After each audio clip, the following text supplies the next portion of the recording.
하나님의 말씀을 보시겠습니다. 구약성경 창세기 1장 1절로 5절까지의 말씀이십니다.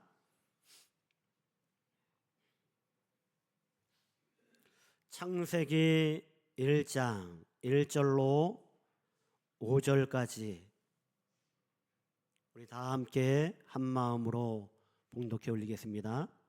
태초에 하나님이 천지를 창조하시니라. 땅이 혼돈하고 공허하며 흑암이 깊음 위에 있고 하나님의 영은 수면 위에 운행하시니라. 하나님이 이르시되 빛이 있으라 하시니 빛이 있었고 빛이 하나님 보시기에 좋았더라. 하나님이 빛과 어둠을 나누사 하나님이 빛을 낮이라 부르시고 어둠을 밤이라 부르시니라. 저녁이 되고 아침이 되니 이는 첫째 날이니라. 아멘. 우리 한번 옆사람 앞사람 함께 고백을 통해서 인사하도록 하겠습니다. 종말은 뭐죠? 종말은 시작이에요? 종말은 우리가 저번에 배웠잖아요. 지난 시간에 배운 대로 종말은 기억하시는 분이 한 명 넘네요. 기도 시간에도 했는데 종말은 끝이 아니라 새 창조의 시작이다. 우리 함께 고백하시겠습니다.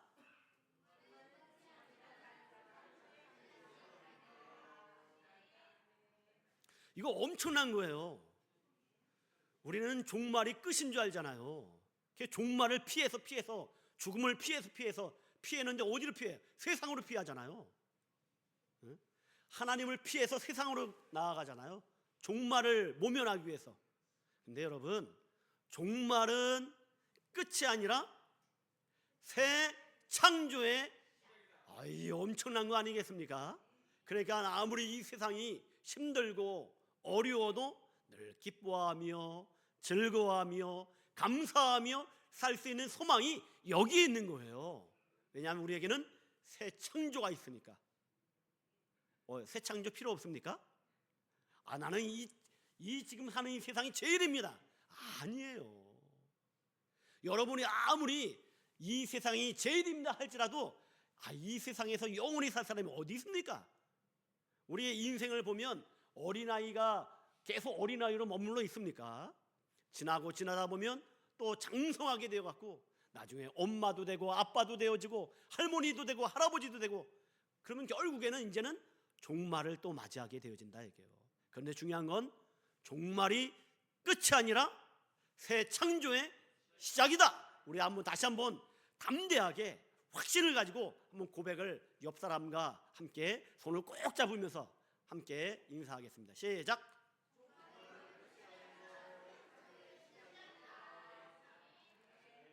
잃어버리지 마세요. 절대로 잃어버리지 마세요. 그러면 자꾸 우린 타협한다니까요. 세상의 이 세대에 본받아간다니까요. 우리는 이 세대를 본받는 자가 아닙니다. 이 세상의 마음을 빼앗기는 자가 아닙니다.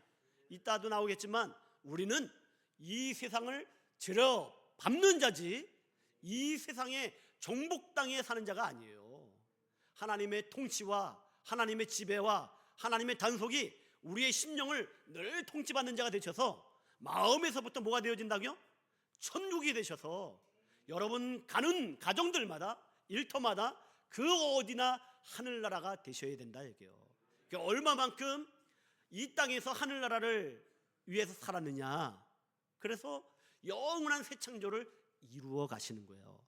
오늘 새벽에도 말씀드렸지만 이스라엘 나라의 대표적인 이 나무가 뭐냐면 무화과나무예요. 무화과나무. 왜 수많은 나무 중에 이 무화과나무가 이 하나님 백성들의 대표적인 나무로 우리에게 말씀하시느냐. 여러분, 유실수는요 특징이 뭐냐면 열매를 맺기 전에 뭘 먼저 해요? 꽃을 먼저 피는 거예요. 모든 나무는 꽃이 먼저 피셔야 돼. 꽃이 안 피면 쭉정이가 될 수밖에 없습니다. 열매가 맺혀지지 않습니다. 모든 열매나무는 그런 거예요. 그런데 무화과나무는 그렇지 않아요. 무화과나무는 꽃을 먼저 피는 것이 아니라 먼저 뭘 펴요? 열매를 피는 거예요. 그게 하나님의 백성들이에요. 하나님 자녀들은 이 시공 세상을 통해서 우리가 열매를 맺는 삶을 사셔야 된다니까요. 그냥 열매 맺는 사람들은 종말을, 죽음을 두려워하지 않습니다. 왜냐하면 이 땅에서 많은 사람들은 자꾸 누리려 하고 이 땅에서 떵떵거리고 싶어하는 그 요소가 있으니까 타협도 하고 절충도 하게 되어지고, 그리고 주님을 등지기도 하는 이유가 뭐냐면 이 땅에서 떵떵거리며 이 땅에서 잘 살기 위해서 하나님을 등지게 되어진다니까요. 하나님을 떠나게 되어진다니까요. 그런데 하나님 자녀들은 내가 가는 곳이 그 어디나 하늘나라가 되어지는 거예요. 얼마만큼 하늘나라가 되어지시느냐, 그거에 따라 열매를 맺게 되어진다니까요. 그리고 우리들은 이 땅에 주님, 내가 이 땅에서 누리지 않겠습니다. 내가 누릴 곳은 영원한 천국입니다. 이 소망을 가지고 우리가 꽃을 피워야 할 곳은 어디냐면 영원한 하늘나라의 꽃을 피는 거예요. 이 땅에서 꽃 피는 거 아닙니다. 그러니까 이 무화과 나무는 꽃을 먼저 피는 것이 아니라 열매를 맺은 다음에 그 열매 속에 뭐가 들어져 있어요? 무화과 좋아하시나요? 무화과? 저는 무화과 참 좋아하거든요. 무화과를 딱 쪼개보면 그 안에 꽃이 펴 있는 거예요. 빨간 알갱이들이 다 뭐냐, 그게 꽃이에요. 그러니까 다른 유실술하고는 차이가 그 차이예요. 다른 열매들은 다 먼저 화려하게 꽃을 팍 핍니다. 그리고 열매를 맺는 거예요. 그러니까 이 땅에서 그냥 꽃을 피면서 나 이런 사람이야, 나 자랑하고 나 피하라고. 근데 기독교인들은 꽃을 어디에서 핀다고요? 새 창조, 셋째 하늘, 영원한 하늘나라 갔을 때, 하나님 앞에 갔을 때에 꽃 피는 자가 되셔야지. 하나님 앞에 가는데 꽃을 피지 못하고 꽃이 시들면 되겠습니까? 그러면 천추의 한 거리가 되고 마는 거예요. 그러니까 우리는 이 땅에 살면서 종말을 두려워하지 말고, 또 죽음을 두려워하지 말고, 종말이 끝이 아니라 우리에게는 영원한 새 창조가 우리를 기다리고 있습니다. 그래서 종말은 새 창조의 시작이 되어지시는 거예요. 그러니까 이거를 잘 우리 마음판에 새기셔서 하루하루 살 때에 세상에 쫓겨 살지 말고, 세상과 절충하고 타협하지 말고 하나님의 진리를 잘 이뤄갈 수 있는 우리 여주중앙 심령들이 되어지시기를 예수님의 이름으로 축원합니다. 성도는요, 어디에서 시작하냐면 항상 종말이 있으면 시작이 있는 거예요. 시작이 있으면 종말이 있는 것이고, 이거는 끊어질래야 끊어질 수 없는 이 관계 속에 있습니다.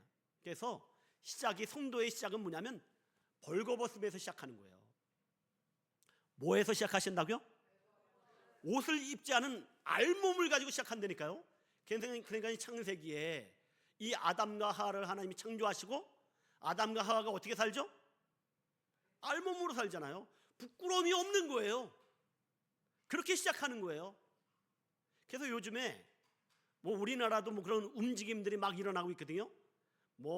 루드 비치를 만들어야 되느니, 일본만 해도 남녀 혼탕 이 사우나가 있잖아요. 유럽에는 얼마나 이게 지금 난무하고 있는지 몰라요. 독일은 더해요. 독일은 연인이 연애하다가 우리 사우나 갈까? 그러면 남자는 남탕, 여자는 여탕 들어가는 게 아니라 혼탕에 그 사우나에 들어간다니까. 우리 생각에는 상상치 못할 생각이에요. 우리나라도 좀 있으면 좋겠다. 그런가요?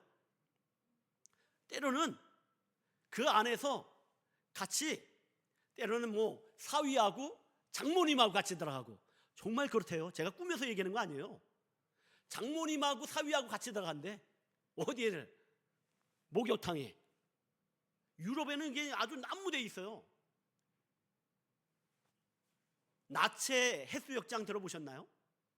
유럽에 많습니다. 요즘에 상품도 이제는 올 여름 휴가를 알몸으로 영국에서 보내자, 이런 상품들이 막 나온다는 거예요. 이게 어디서 나온 생각들일까요? 이게 어디서 나온 생각인 것 같아요? 응? 아담과 하와 에덴으로 돌아가자. 우리도 이 알몸 상태로 자연주의로 돌아가자, 이런 걸 추구하면서 지금 이런 문화들이 이걸 뭐 문화, 제가 볼 땐 문화는 아닌데 나체 문화라는 표현을 이제 쓰거든요. 나체 문화. 그러면서 또 하는 얘기가 뭐냐면, 제가 한번 물어볼게요. 남자의 가슴과 여자의 가슴이 같아요, 달라요? 우리는 이게 확고하거든요. 올바른 지식의 성경관을 가지고 있거든요. 근데 오늘날 많은 어떤 이런 이 유행이 되고 있냐면, 이거를 성차별이라고 하면서, 남녀의 차별이라고 하면서, 왜 남자는 우통을 벗는데 왜 여자는 우통을 못 벗느냐. 그래서 이제 이게 사진에 게시가 되잖아요. 남자들의 사진은 뭐 이 인터넷에 올라와도 삭제가 되어지지 않습니다. 그런데 여자들이 우통을 벗어서 사진을 찍어서 매체에 올리면 바로 그냥 삭제를 시켜요. 그러면서 하는 얘기가 뭐냐면, 왜 남자의 사진을 올리면서 왜 우리 여자들의 사진은 다 삭제시키냐. 이거는 성차별이다. 남녀 평등이 아니다. 이제 이런 운동을 하면서 시위를 하는 거예요. 그러니까 공연한 장소에서 그냥 우통을 여자분들이 옷을 벗고 하는 시위 운동을 막 한다니까요. 이게 왜 그러냐면 성경을 막 모르니까. 이거는 여자 남자 차별이 아니라니까요. 왜 남자의 가슴과 여자의 가슴 다르냐? 다르다니까요. 상체라 해서 똑같은 상체가 아니에요. 여자의 가슴은 생명과 연관되어 있는 거예요. 그렇지 않아요? 여자의 가슴은 생명과 이게 연관되어 있다니까. 남자의 가슴은 생명을 주는 게 아니에요. 뭐 남자들이 아이들에게 젖 주는 거 봤어요? 빨린다 할 때도 여기서 영양분이 나옵니까? 생명을 유지시켜 줍니까? 그러나 엄마의 가슴은 아이들을 생명을 유지시키고 그 생명을 보호하는 이 기능이 여자의 가슴이에요. 그러니까 가장 소중한 것은 보호하고 지키고 가리는 거예요. 그래서 이 옷을 입는 거예요. 그래서 이거를 모르니까 왜 남자는 우통을, 중국에 갔더니 남자들이 얼마나 우통을 벗고 막 밖에서 막 활보하고 뛰어요. 그냥 우리 여자들도 그렇게 해야 된다고 하면서 차별을 운운할 때가 많거든요. 그게 아니라니까요. 그러면서 에덴으로 돌아가자. 우리 성도는 에덴으로 돌아가는 게 아니에요. 에덴 동산으로 돌아가는 게 아니라 우리는 어디로 돌아간다고요? 새 창조, 영원한 천국으로 돌아가는 거지 에덴으로 돌아가는 거 아닙니다. 에덴으로 돌아가봤자 뭐가 되어지면 죄 짓는 인생밖에 더 되겠습니까? 에덴을 우리는 회복시키는 자가 아니에요. 영원한 천국을 준비하고 영원한 천국을 이뤄가는 하나님의 친권자들이 우리들이지. 그래서 우리는 처음 시작은 알몸으로 시작하는 거예요. 알몸으로. 그러나 끝날 때도 알몸으로 끝나면 안 된다니까요. 옷을 입어가는 자가 되셔야지. 그래서 창세기는 옷 벗음에서 시작되고 있지만 요한계시록은 뭐로 끝나요? 의로운 세마포를 입어라. 성경이 우리에게 얘기하잖아요. 흰 옷을 입으라는 거예요. 세마포를 입으라는 거예요. 그게 우리들의 신앙 생활입니다. 근데 이 성경을 모르니까 그냥 자꾸 벗으려고 응? 그거 아니에요. 그거 아닙니다. 그래서 성도의 신앙생활은 어린아이가 자꾸 하루하루 시간 가면 장성한 그리스도의 분량까지 성장되어지시, 그것을 옷으로 표현할 때 알몸에서 아담과 하와가 처음에는 알몸으로 있다가 점점 이 요한계시록에 가니까 의의 세마포를 입게 되어지는 모습으로 변화되어지는 것이 성도의 모습이다 얘기예요. 이게 우리가 성경을 통해서 우리가 이렇게 배우셔야 되는 거예요. 성경을 통해서. 그 성경을 배우지 않으면 이 지식과 이 사상이 얼마나 무서운지 몰라요. 지식이, 사상이 사람을 죽이는 거예요. 그 올바른 진리의 지식이 소유하는 성도들이 되셔야 됩니다. 그 오늘 이 시간도 다른 거 하는 거 아니에요. 내 속에 있는 지식, 내 속에 있는 사상을 전환시켜가는 자가 되셔야 돼요. 그럼 뭘로 전환시켜가느냐? 하나님의 말씀으로, 진리의 지식으로. 남편한테 나한테 맞춰, 아내한테 나한테 맞춰, 자녀에게 나한테 맞춰, 그거 아니에요. 남편도 하나님의 지식에 맞추고, 아내도 하나님의 지식에 맞추고, 그렇게 될 때 한 몸이 되어지는 거예요. 부모도 하나님의 지식에 맞추고 자녀도 하나님 지식에 맞추고 이렇게 될 때 한 몸이 돼갖고 내가 가는 곳마다 하늘나라가 되어지시는 것입니다. 성경 공부가 이렇게 중요한 거예요. 교회에 오시면 말씀을 잘 배우세요. 말씀을. 우리 교회의 특징은 뭐냐면 우리가 설교 전에 성경 말씀을 읽잖아요. 보통은 사회자 혼자 다 읽어요. 근데 이 성경을 바로 아는 목사님들은 혼자 읽지 않습니다. 여러분 목장 예배 드릴 때도 교구 예배 드릴 때도 혼자 성경 읽는 거 아니에요. 왜냐하면 요한계시록 1장 3절에 보시면 읽는 자가 복되고 듣는 자가 복되고 지키는 자가 복되고, 그러니까 자꾸 함께 읽으셔야 돼요. 이거를 모르니까 혼자 대독한다니까요. 낭독한다니까요. 근데 성경을 바로 아시는 분들은 어떻게 하면 우리 성도들 복받게 할까? 어떻게 하면 하나님께 크신 상급을 받게 할까? 거기에 목적을 두니까 성경 하나 읽을 때도 함께 봉독하겠습니다. 그리고 읽어나가는 거예요. 이걸 다 어디서 배우느냐? 교회에서 배우시는 거예요.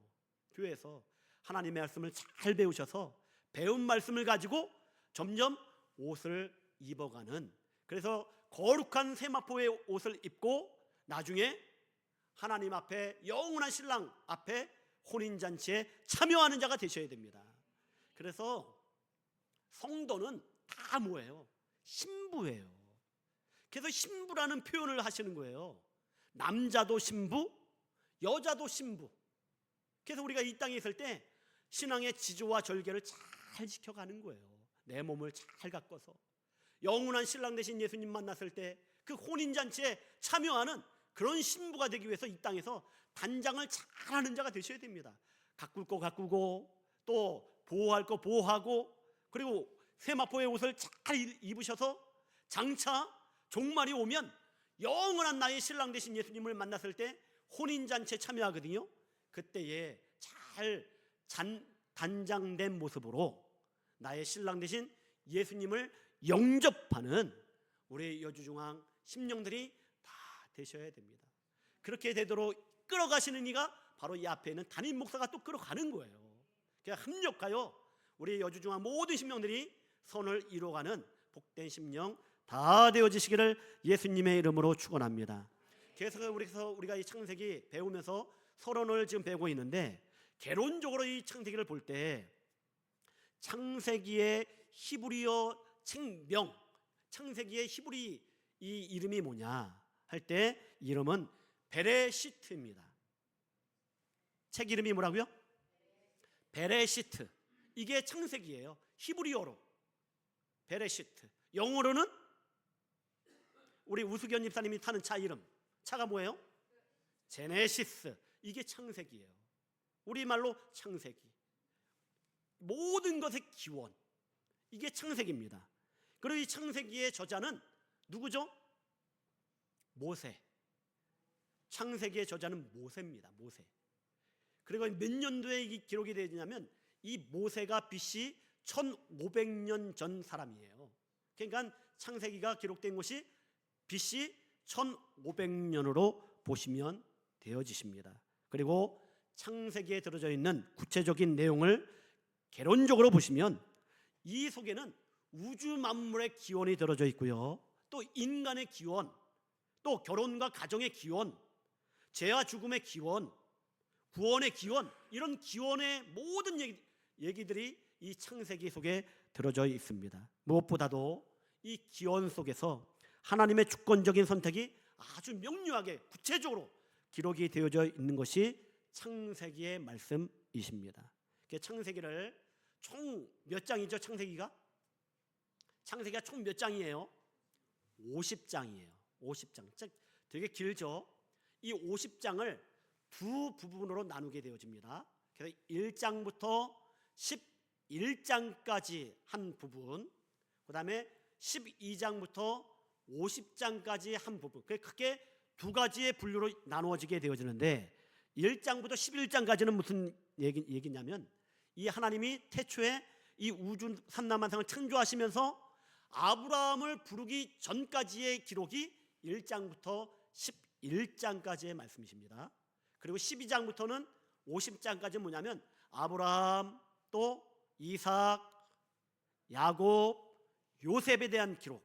그래서 이스라엘 백성들이 출애굽 전까지의 모든 기록이 창세기 12장부터 50장까지의 기록이 이 속에 들어져 있다라고 하는 사실입니다. 그래서 이 창세기에는 많은 내용들이 들어져 있어요. 그러나 우리가 바로 새겨야 될 건 뭐냐면 이 안에 들어져 있는 중심 사상이 뭐냐.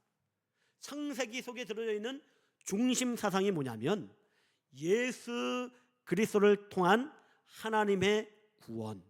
이게 중심 사상이에요. 중심 사상이 뭐라고요? 예수 그리스도를 통한 하나님의 구원. 이게 창세기 안에 들어져 있는 거예요. 구약이지만 구약 안에 뭐가 우리에게 계시되고 있냐면 예수 그리스도가 빠지면 안 돼요. 그래서 왜 기독교만이 구원이 있느냐? 구원은 예수 그리스도를 통해서만이 가능합니다. 내가 곧 길이요 진리요 생명이니 나로 말미암지 않고는 아버지께로 올 자가 없느니라. 하나님께 나아가는 유일한 길은 누구를 통해서만? 예수님을 통해서만 나갈 수 있어요. 근데 지금 안식일 교회 다른 여호와의 증인 신약 성경을 전혀 부인하거든요. 신약을 부인한다는 얘기는 뭐냐면 예수님을 믿지 않는다 얘기예요. 예수님은 하나님이 아니다 얘기예요.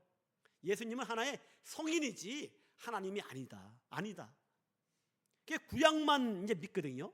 근데 구약 속에 들어져 있는 이 중심 사상을 알지 못하니까 글자적으로는 예수님이 나오지 않지만 이 계시성으로 볼 때는 이 창세기 또 이 구약 성경은 다 예수 그리스도를 통한 하나님의 구원이 나타나져 있는 거예요. 그걸 보지 못하니까 문제가 되어지는 거죠. 그래서 우리는 창세기 내용을 통해서 하나님께서 우리를 어떻게 구원하시고 뿐만 아니라 이 구원을 통해서 영원한 하늘나라 완성을 우리에게 보여주시는 것이 뭐냐? 바로 창세기 말씀이십니다. 무엇보다도 창세기를 공부하시면서 풍성하게 계시된 예수님을 찾을 수 있는 우리 성도들이 되셔야 됩니다. 창세기를 통해 예수님을 만나셔야 돼요. 예수님을 찾아내셔야 됩니다. 또 담임 목사가 설교의 준비를 통해서 자꾸 이 말씀 한 구절 한 구절 통해서 예수 그리스도를 여러분에게 드러내 보이게 되어지실 것입니다. 뿐만 아니라 이 창세기는 대표적인 8명이 나옵니다. 물론 많은 인물들이 나오게 되어지거든요. 창세기에 보면. 그런데 대표적으로 창세기에 8명이 나오게 되어지는데 이 8명이 바로 뭐냐면 그리스도를 통한 하나님의 백성들의 구원을 설명하기 위해서 하나님이 택하신 대표적인 8명이 있다 얘기예요. 그러니까 많은 사람들이 있지만 특별히 여러분 8명을 잘 기억하셔야 돼요. 왜냐하면 이 8명을 통해서 예수 그리스도를 예표하시고 또 그 8명을 통해서 예수 그리스도의 삶을 우리에게 보여주시기 때문에 이 8명의 인물들을 여러분 잘 아셔야 돼요. 특별히 8명이 누구냐 할 때 아담과 하와. 아담과 하와는 한 몸이에요. 한 인물로 보시면 됩니다. 그 다음에 아벨, 그리고 노아, 그리고 아브라함, 그리고 이삭, 야곱, 요셉. 이렇게 8분이에요. 이 8분이 물론 다른 사람들은 중요하지 않다 얘기 아니에요. 특별히 이 8분을 통해서 예수 그리스도를 예표하시고 또 예수 그리스도의 십자가의 필요성을 우리에게 일깨워 주시고 있다고 하는 사실입니다. 특별히 창세기를 볼 때 창세기는 하나의 역사를 우리에게 보여주시는 게 아니에요. 그리고 이 유대 나라의 이 땅에 관련됐다 해갖고 이스라엘 나라의 역사책이 아닙니다. 이 성경은 특별히 창세기는 하나님의 구속사에 대한 내용이지 그냥 전기문, 인물에 대한 전기문, 역사에 대한 책을 우리에게 말하는 것이 아니에요. 아담은 930년을 살았습니다. 꽤 오래 사셨죠? 어떻게 하면 이렇게 오래 살까? 그런 거 궁금해라고 이게 있는 게 아니에요. 930년 동안 이 아담의 모든 일거수일투족을 만약 기록한다면 성경 66권 갖고도 안 됩니다. 930년 동안 그 전기를 기록하면 이 한 권 갖고 되겠습니까? 그런데 930년 중에 뭐만이 기록되어지냐면 하나님과 약속된 구원과 관련된 사건만이 기록이 되어져 있는 거예요. 마찬가지예요. 그런 아벨, 노아, 아브라함, 이삭, 야곱, 요셉 다 마찬가지입니다. 모든 기록을 하는 것이 아니라 하나님과 약속된 이 구원에 대한, 대구원에 대한 그 관련된 사건들만이 성경에 기록이 되어져 있는 거예요. 그러니까 여러분, 성경을 보실 때 신약 성경을 보시면 예수님이 물 위에 걸어가는 모습 있죠? 그거 따라하라고 성경 말씀 있는 거 아니에요. 따라하라고. 예수님이 병든 자 고치시죠? 그거 따라하라고 그 말씀 나오는 거 아니에요. 예수님이 왜 성경에 안진뱅이를 일으키고 소경을 눈뜨게 하고 그런 내용이 왜 나올까요? 하나님과 약속된 이 구속사적인 뜻이 그 속에 들어져 있기 때문에 성경을 통해서 우리에게 그걸 보여주시는 것이지, 이 땅에서 예수님 행하신 능력과 기적과 그대로 따라하라고 우리에게 그 성경 말씀을 보여주시는 것이 아니다 얘기예요. 그러니까 성경에 나오잖아요. 내가 예수님의 이름으로 큰 능력을 행하고 예수님의 이름으로 예언을 하고, 근데 예수님이 하는 얘기가 뭐예요? 나는 너 도무지 모르는데? 그 기적과 이적 때문에 성경이 그런 기록이 되어져 있는 것이 아니라, 아까 오수견 집사님 기도했던 것처럼 우리는 이 땅을 통하여 온전한 성화 구원을 이루어가는 자가 되셔야 돼요. 구원을 위해서 우리에게 주시는 것이 성경 말씀이지, 예수님이 행하신 이 피상적인 모습을 따라하라고 우리에게 이 말씀을 주신 것이 아니다 얘기예요.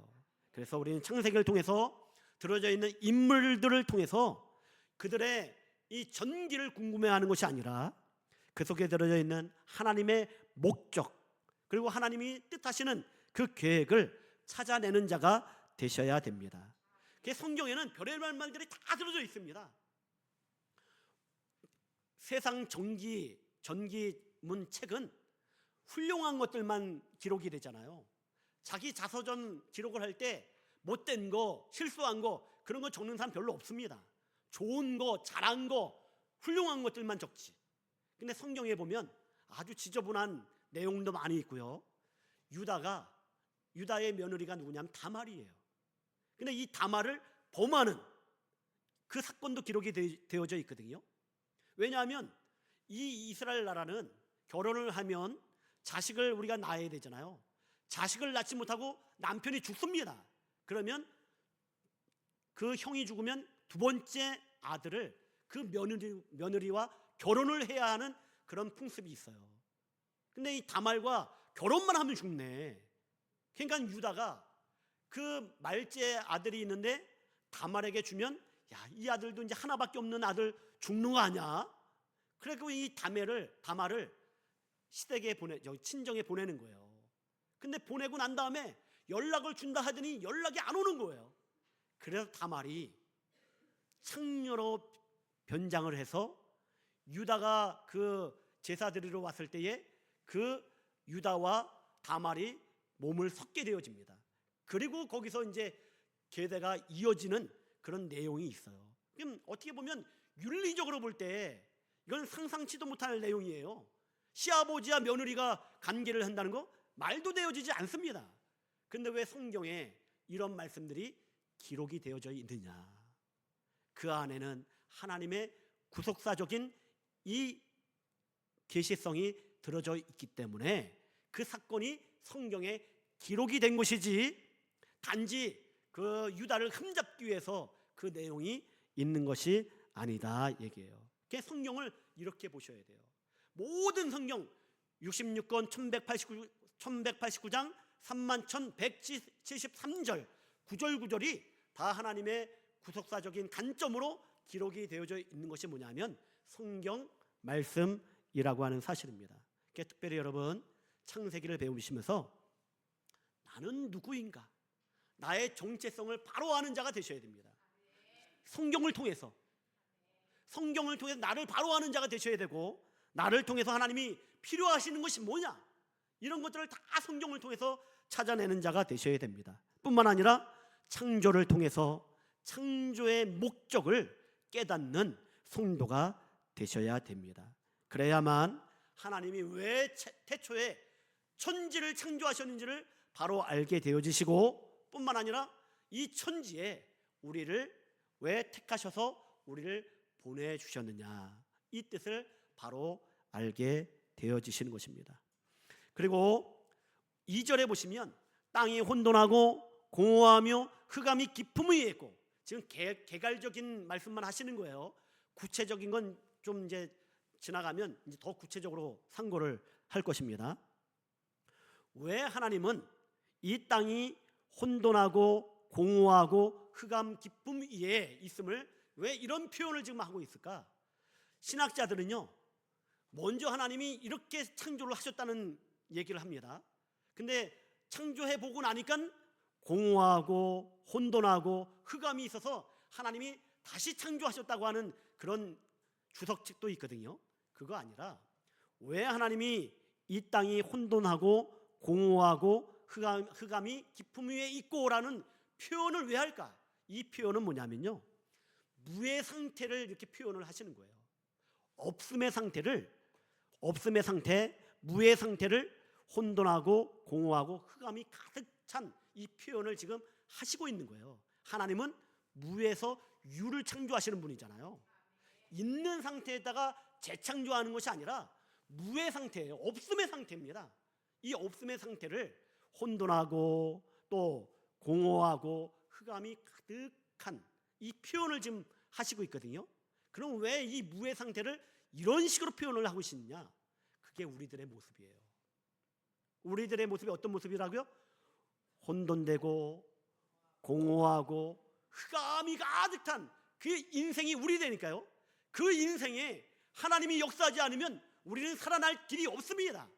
이거를 계시하기 위해서 이 없음의 상태를 혼돈되고 공허하고 흑암이 가득하다라고 하는 표현을 지금 쓰고 있는 것입니다. 그리고 나면서 이 무의 상태에 하나님이 창조를 하시는데, 이 첫째 날부터 셋째 날까지는 틀을 만드시는 거예요. 틀.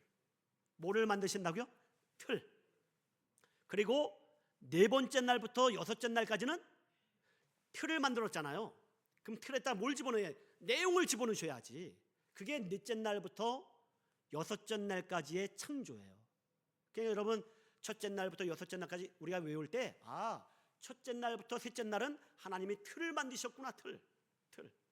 그리고 이제는 넷째 날부터 여섯째 날까지는 그 틀 안에다가 하나님이 채우셨구나. 그래서 성경을 보실 때 첫째 날, 둘째 날, 셋째 날, 자 여기 보세요. 그 다음에 첫째 날 옆에 넷째 날, 두 번째는 옆에 다섯째 날, 세 번째 옆에 여섯째 날, 이 틀 안에다 집어넣는 거예요. 하나님이 이렇게 창조를 하셨다 이게요. 그리고 마지막 날 일곱 번째 날에 하나님이 안식을 하셨다 이게요. 네 번째 날. 근데 특별한 것이 있어요. 첫째 날에 창조하시고 난 다음에 이 후렴구라고 하는 내용이 있거든요. 저녁이 되고 아침이 되니 첫째 날이더라. 두 번째 날 저녁이 되고 아침이 되니 두 번째 날이니라. 이렇게 후렴구가 계속 나아가거든요. 그런데 일곱 번째 날은 저녁이 되고 아침이 되니 일곱 번째 날이니라. 내용이 있어요, 없어요? 없으니까 제가 지금 얘기하는 거예요. 첫째 날부터 여섯째 날까지는 그게 다 있거든요. 근데 일곱째 날에는 저녁이 되고 아침이 되니 일곱째 날이니라, 이 말씀이 없어요. 왜 그럴까? 왜 이 일곱째 날에는 이 후렴구가 없을까? 그냥 우연히 빠졌을까? 다 이유가 있겠죠. 왜냐하면 성경 구절구절이 다 구속사적인 뜻에 다 맞춰지니까. 그 왜 없을까요? 일곱째 날 안식은 끝이 없습니다. 안식은 영원하니까. 우리는 이제 영원한 일곱째 날 안식을 위해서 이 땅을 사는 거예요 지금. 그러니까 이 안식은 끝이 없기 때문에, 영원한 세계이기 때문에 저녁이 되고 아침이 되니 일곱째 날이니라 하는 내용이 없는 거예요. 그래서 없는 거예요. 그리고 왜 하나님이 첫째 날부터 여섯째 날까지 이 천지를 창조하시고 왜 일곱째 날에 안식을 하셨을까? 생각해 보셨나요? 피곤하셔서? 노고하셔갖고? 좀 쉬려고? 전지전능하신 하나님이 뭘 피곤하시겠어요? 응? 능력과 이 권능이 한계가 없으신 하나님이신데, 그럼 왜 하나님이 여섯째 날까지 창조하시고 일곱째 날에 안식을 하셨냐 말이에요. 히브리어로 안식은 샤바트입니다. 안식이 뭐라고요? 샤바트. 이 뜻은 뭐냐면 마땅히 가야 할 곳으로 가다. 마땅히 가야 할 곳으로 가다. 이게 안식이에요. 또 제자리에 앉다. 이게 안식입니다. 그러면 이 샤바트의 뜻을 가지고 볼 때 하나님의 이 안식은 뭐냐면 우리 친권자들이 하나님께 예배를 드릴 때 그 예배를 받으실 때 하나님은 안식이 되어지신다는 거예요.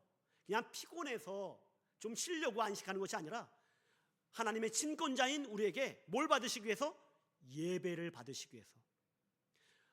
하나님의 친권자인 우리들이 제갈길을 떠나지 말고 있어야 할 자리에 앉으셔서 하나님께 순종하고 하나님께 항복하고 하나님께 예배 드릴 때 그게 바로 또 우리들의 안식이 되어진다 이게요. 나를 부인하고 나를 포기하고 하나님께 순종하심으로 하나님께 예배 드릴 때 그게 우리들의 안식이 되어지는 거예요. 하나님은 그 우리의 예배를 받으시고 하나님은 안식을 또 하게 되어지고, 그러니까 우리의 참된 안식은 우리가 살다 보면 내가 왕인 줄 착각할 때가 많습니다.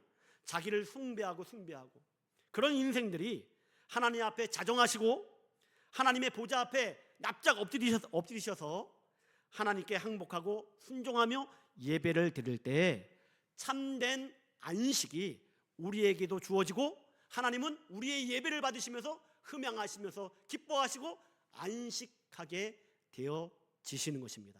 그게 일곱 번째 안식이에요. 오늘 우리가 지금 사바톤 안식주의를 지키고 있잖아요. 이거를 우리가 맛보고 있는 거예요. 지금 오늘 이 자리에 여러분이 이 자리를 이탈하지 않았잖아요. 제자리를 사수하고 제자리에 앉아서 우리가 하나님께 순종하고 항복하고 지금 뭐 하는 거예요? 하나님을 찬송하고 하나님을 경배하고 하나님을 지금 예배하고 있잖아요. 그게 바로 뭐냐면 그게 안식이다 이에요. 사바톤 안식주일. 그래서 이 참된 안식을 온전히 이루어가게 하시려고 우리에게 하나님이 명령하시고 우리에게 주신 사명이 뭐냐면, 너희는 내가 만든 첫째 날부터 여섯째 날까지 이 우주 삼라만상의 모든 것들을 뭐 하라고 하시죠? 다스리고 지키고 점령하라고 하나님의 친권자들에게 하나님이 사명을 주시는 것입니다. 그러니까 우리가 6일 동안 살면서 세상에 지배를 당하는 자가 되지 말고 세상에 끌려가는 자가 되지 말고 하나님의 자녀들은 이 세상을 들여받는 자가 되셔야 돼요. 세상을 끌고 가셔야 된다니까요. 한번 일주일간의 나의 삶을 한번 뒤돌아보세요. 혹시 내가 세상을 정복하고 다스리고 지켰는가? 아니면 내가 거기에 쫓겨가고 끌려가고 정복당하며 살았는가? 나를 한번 잘 보세요. 하나님의 자녀는 이 세상을 정복하며 사는 자가 되셔야 됩니다. 그래서 우리가 예배 시간에 요소들이 많잖아요. 찬송 부르고 대표기도 있고 성경 봉독하고 설교를 듣고 찬송 부르면서 우리가 봉헌을 하잖아요. 우리가 헌금 드리는 이유가 뭐냐면 이 헌금은 물질을 우리가 드리고 있잖아요. 또 우리의 몸을 드리고 있잖아요. 우리의 생명을 드리고 있잖아요. 우리는 나의 생명, 나의 시간, 나의 건강, 나의 물질을 지배하는 자가 되셔야 돼요. 그래서 헌금을 드릴 때 주님, 내가 이 물질에 내가 지배당하지 않았습니다. 내가 하나님의 일주일 동안 살면서 이 세상을 말씀으로 들여밟았습니다. 이 신앙 고백으로 드려지는 게 뭐냐면 바로 헌금이에요. 뭐 이유는 많지만 그 많은 이유 중에 헌금을 드리는 이유 중에 하나가 뭐냐면 내가 세상에 쫓김을 당하지 아니하고 내가 이 세상을 들여밟았습니다. 하나님의 명령대로 내가 세상을 정복했습니다. 이 마음을 가지고 우리가 하나님께 예물을 드리게 되어진다고 하는 사실입니다. 근데 많은 사람들이 아직도 물질에 지배를 당하게 되어지고요. 그러니까 이 물질 때문에 별의별 일들이 많이 일어납니다. 그렇지 않아요? 사건 사고들 보세요. 다 물질이 껴있지. 다 돈이 껴져 있는 거예요. 하나님은 그 돈을 통해서 미워하고 그 돈을 통해서 관계가 깨지고 돈 때문에 신세가 망가지게 하려고 이 물질을 허락하시는 것이 아니라 물질을 통해서 더욱 영원한 하늘나라를 이루어가게 하시고 또 이 세상을 점령하고 정복하고 하나님이 받으시는 참된 안식을 온전히 이루어가게 하시려고 우리에게 물질을 허락하시고 우리에게 시간을 허락하시고 또 건강을 허락하시고 또 생명을 허락하시고 있다라고 하는 사실입니다. 우리 여주중앙 10년들은 하루하루 살 때마다 물질에 지배당하는 자가 되지 마시고요, 내 취미에 지배당하는 자가 되지 마시고, 많은 사람들이 내가 좋아하는 취미에 지배당할 때가 많습니다. 하지 말라는 얘기가 아니에요. 근데 내 취미 때문에 하나님과의 이 안식관계가 깨지게 되는 경우가 참 많아요. 그게 바로 뭐냐면 세상에 정복당하는 거예요. 물질에 정복당하는 거예요. 내 취미에 정복당하는 거예요. 하나님이 우주 삼라만상을 창조하실 때 이 세상에 정복당하라고 이 우주 삼라 천지를 만드신 것이 아니라 하나님 자녀들이, 하나님 친권자들이 하나님이 만드신 이 천지를 뭐 하시라고? 정복하시라고, 다스리라고, 이 천지를 통하여 영원한 천국의 새 창조를 온전히 이루어가라고 우리에게 사명을 허락을 해 주신 것입니다. 그래서 우리가 이 창세기를 통해서 하여튼 이 시공 세상을 통해서 대구원 사역을 온전히 이루어가는 우리 여주중앙 심령들이 다 되어지시기를 예수님의 이름으로 축원합니다. 그래서 우리가 창세기를 공부할 때 뭐 다른 거 궁금해하는 거 아니에요. 뭐 지구의 나이가 몇 살이냐, 하나님이 이 천지를 창조할 때가 언제냐, 그런 거 하는 거 아닙니다. 우리는 그걸 몰라도 우리는 하나님이 믿어지시고 천국이 믿어지잖아요. 과학적인 지식이 몰라도 우리는 하나님이 믿어지시고 천국이 믿어지시고, 그러면 된 거예요. 중요한 건 그런 거 알려고 힘쓰는 것이 아니라 창세기 속에 들어져 있는 하나님의 창조 속에 들어져 있는, 흘러가고 있는 하나님의 뜻이 뭔지, 창조 속에 흐르고 있는 하나님의 목적이 뭔지, 이거를 찾아내는 것이 성경을 통해서 우리가 깨달아 아는 것입니다.